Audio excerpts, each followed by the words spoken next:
Have you ever felt like you're giving your all in a relationship, only to realize you're just a background character in someone else's story? It's a painful truth many of us face, yet we often brush it aside, telling ourselves it's just how things are. But here's the reality check. It shouldn't be this way. You're not a convenience, a stepping stone, or a temporary fix for someone's needs. Today, we're going to dive deep into the subtle, often overlooked signs that you're being used in a relationship. This isn't just about the big betrayals. It's about those little moments and patterns that slowly chip away at your self-worth. By the end of this video, you'll not only be able to spot these red flags, but also have the tools to steer your ship back to a place where your value is recognized and cherished. Because you deserve relationships that are genuine, reciprocal, and respectful. So, let's unravel these hidden truths together and take the first step towards transforming the way we see ourselves and our relationships. Stay with me, because what you're about to learn could be the turning point in how you navigate your connections with others. Before we dive in, I urge you to hit the like button, share this with someone who needs to hear it, and subscribe for more eye-opening content. And remember, watching the whole video without skipping is key to getting the full picture and making a meaningful change in your relationships.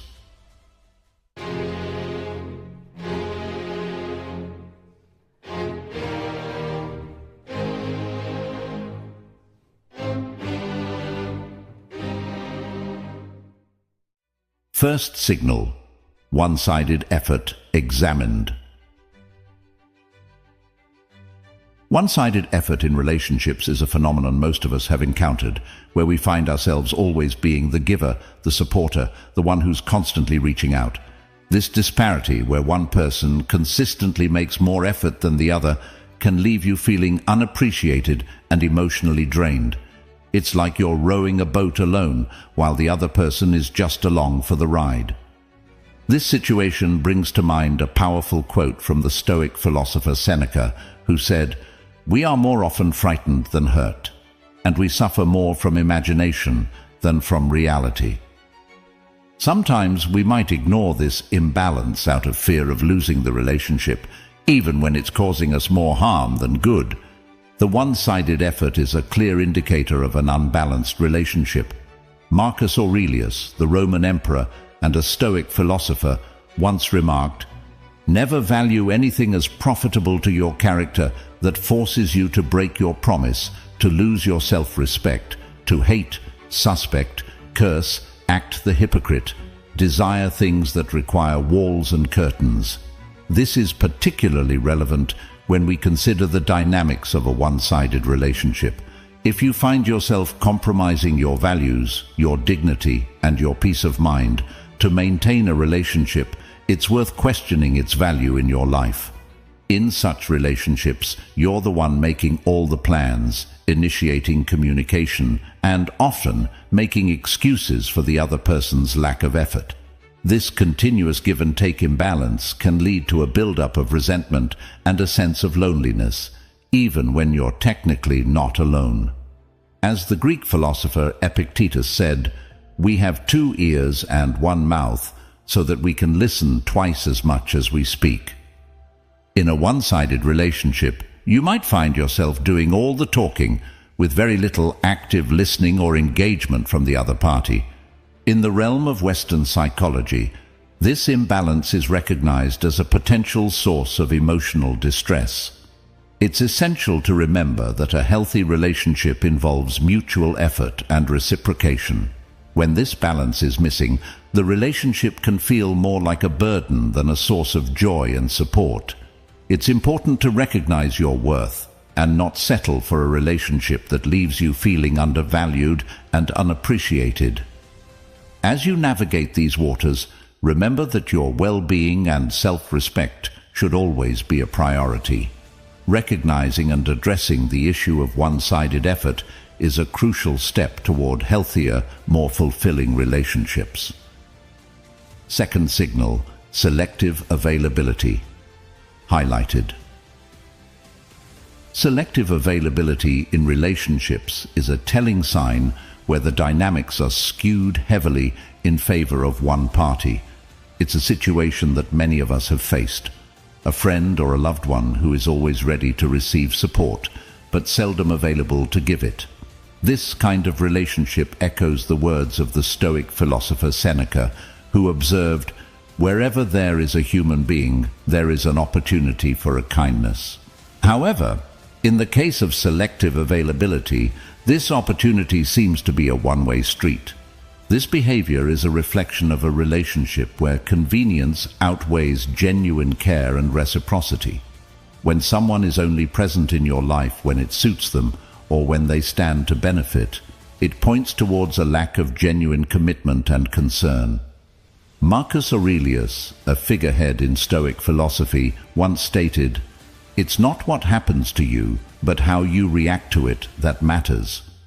This perspective is particularly useful here. It suggests that your response to selective availability is crucial. It's about recognizing your value and not allowing yourself to be treated as an option rather than a priority. Selective availability isn't just about physical presence. It's also about emotional availability. When you're always the one offering a listening ear or a shoulder to cry on, but find the same support missing when you need it, it's a clear indicator of imbalance. This lack of reciprocity can lead to feelings of loneliness and frustration. It's reminiscent of Epictetus's words, "We have 2 ears and 1 mouth so that we can listen twice as much as we speak." In a balanced relationship, this adage applies to both parties, but in selectively available relationships, you might find yourself perpetually on the listening end. From the perspective of Western psychology, reciprocal social support is fundamental to healthy relationships. The concept of reciprocity is deeply ingrained in human social interactions and is essential for the development of trust and emotional safety. When this reciprocity is absent, it can lead to emotional strain and a decrease in self-esteem. It is important to recognize when you are in such a dynamic and to take steps to address it. This might involve open communication about your needs and feelings, setting boundaries, or re-evaluating the relationship altogether. As you navigate these challenging situations, remember the words of Marcus Aurelius, "The best revenge is to be unlike him who performed the injustice." In other words, instead of responding with bitterness or becoming similarly unavailable, strive to uphold your values and seek relationships that are more balanced and fulfilling. Third signal, absence of genuine interest. The absence of genuine interest in a relationship is a profound issue, striking at the heart of what it means to truly connect with another person. In a genuine friendship or relationship, there's an essential two-way exchange, a mutual interest in each other's lives, emotions, and experiences. This is in stark contrast to a relationship where one party shows little to no interest in the other's life, a situation that Aristotle might have seen as a failure to achieve the friendship of the good, where mutual appreciation and virtue are key. This lack of genuine interest is often a clear sign that the relationship is more transactional than authentic. Seneca, a Stoic philosopher, might have commented on this imbalance by highlighting the importance of mutual benefit in any interaction. He believed that relationships should not be based solely on what one can gain from the other, but on mutual respect and benefit. When someone shows no interest in your personal well-being, aspirations, or struggles, it indicates a lack of empathy and a disregard for the fundamental aspects of a meaningful relationship. Plato, with his deep insights into human nature, might have seen this as a failure to recognize the form of friendship, the ideal, perfect version of it. In his view, real relationships should reflect a deeper understanding and connection between individuals.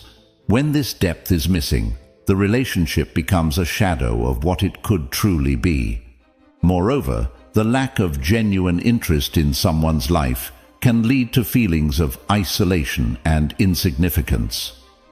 It contradicts the basic human need for connection and understanding, something Carl Jung, the Swiss psychiatrist, emphasized in his theories.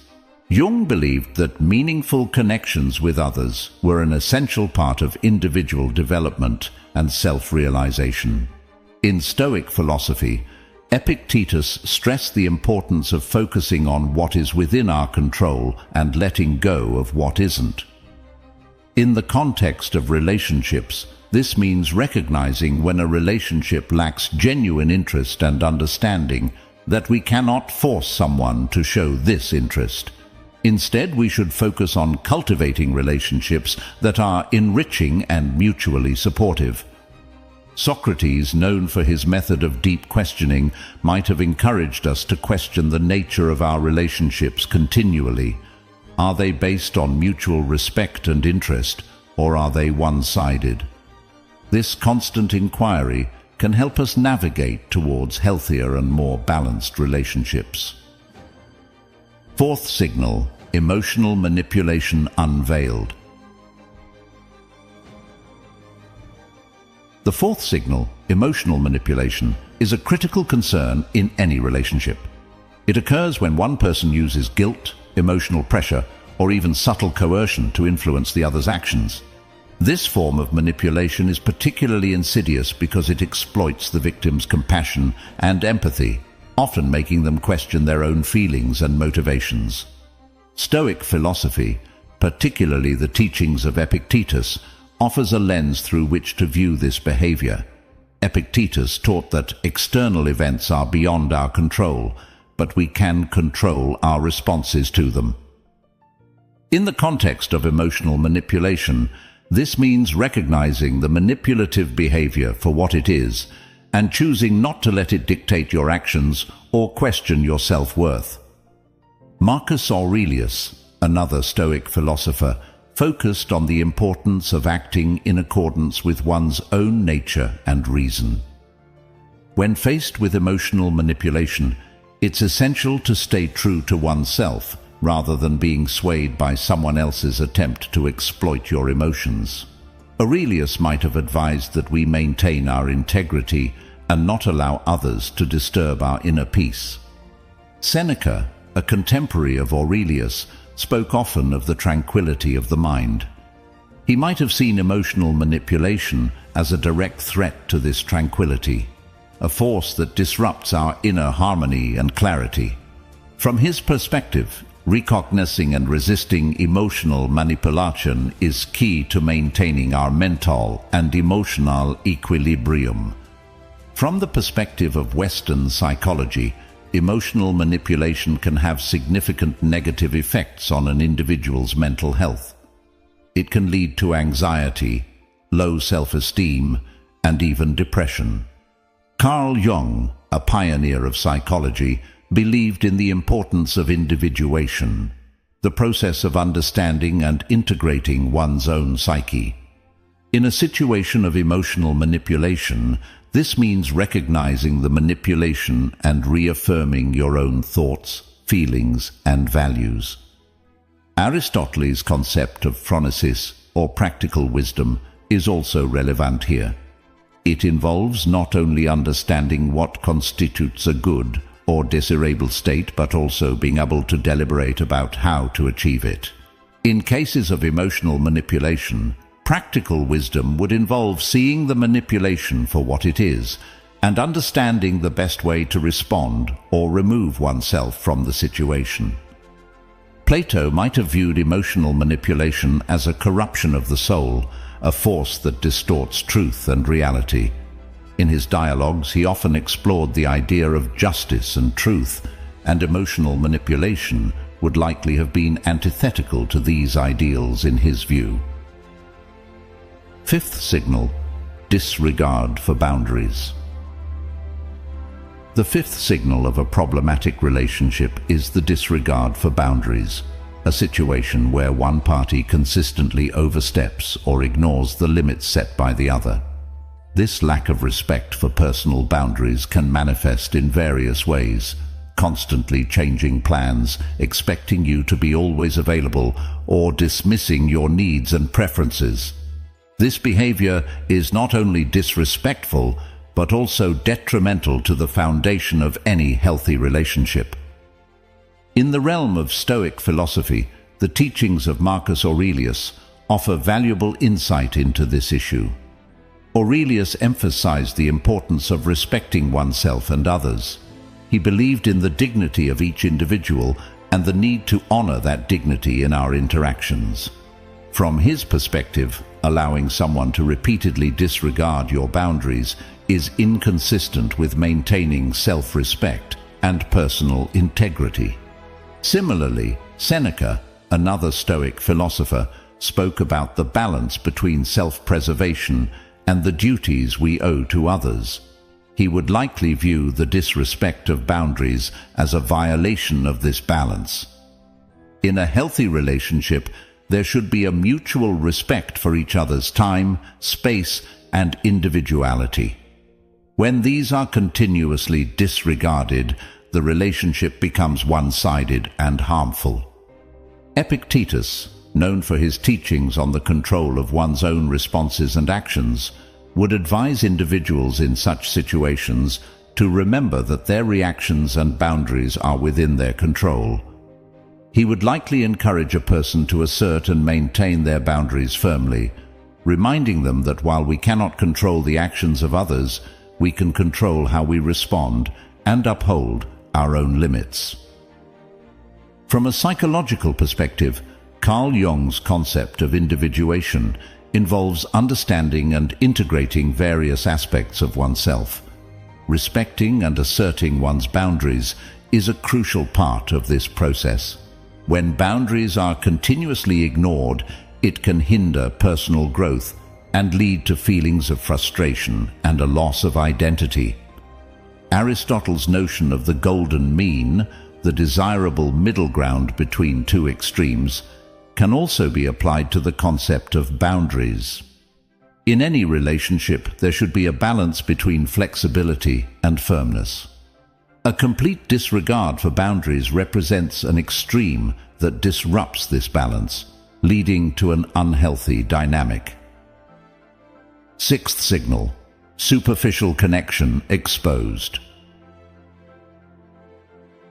This is characterized by interactions that lack depth and emotional engagement, where conversations and shared experiences barely scratch the surface of what true connection entails.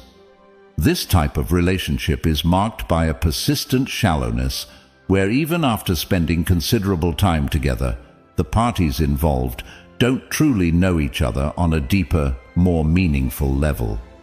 From a Stoic perspective, Epictetus might comment on this by emphasizing the importance of genuine interactions in our lives. He believed that the essence of our relationships should be based on truth and sincerity. When a relationship remains superficial, it fails to align with these Stoic values of authenticity and meaningful connection. Marcus Aurelius, another Stoic philosopher, often spoke about the depth of human relations and the importance of true companionship. He would likely view a superficial connection as a missed opportunity to forge a bond that contributes to personal growth and mutual understanding. Aurelius might encourage individuals to seek relationships that go beyond the surface, ones that challenge and enrich both parties. Seneca, known for his insights into human nature, might see superficial connections as a reflection of a lack of commitment to the betterment of oneself and others. In his view, relationships should serve as a means to improve ourselves and contribute positively to the lives of others. A relationship that remains at a superficial level does not fulfill this purpose and is thus lacking in the qualities that Seneca valued. In the realm of Western philosophy, Aristotle's concept of friendship based on virtue and mutual respect contrasts sharply with superficial connections. According to Aristotle, the highest form of friendship is that which is based on the mutual appreciation of the virtues of the other person, and is not merely about pleasure or utility.